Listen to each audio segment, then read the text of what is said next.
এই একটা ভুলের কারণে আমরা মাস শেষে কোনো টাকা জমাতে পারি না। আমরা যারা মধ্যবিত্ত তাদের মূল সমস্যাটা হলো আমাদের বেতনের ম্যাক্সিমাম অংশটা চলে যায় বাসা ভাড়ার পিছনে। আমরা সবাই তো 50, 30 এবং 20% এই রুলটা অবশ্যই শুনছি। 50% হলো মেইন খরচ, 30% হলো শখ পূরণের জন্য এবং বাকি যে 20% সেটা হলো আমাদের সেভিংস। কিন্তু বাংলাদেশের প্রেক্ষাপটে আসলেই কি এটা যৌক্তিক? মোটেও না। তো এই জন্য নতুন একটা সিস্টেম যেটা আমি ফলো করি সেটা হলো 65, 20 এবং 15। বেতনের 65% যাবে হলো আমাদের বাসা ভাড়া, খাওয়া দাওয়া এবং অন্যান্য খরচের পিছনে। বাকি যে 20% সেটা যাবে হলো আমাদের শখ, জামা কাপড়, জুতা, বিভিন্ন জিনিসের পিছনে।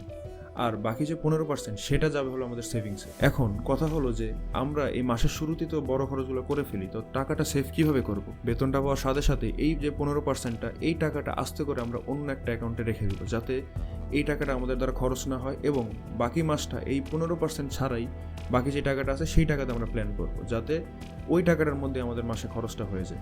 তাই নেক্সট মানি ম্যানেজমেন্ট হ্যাকের জন্য ফলো করে রাখুন। তার কারণ হলো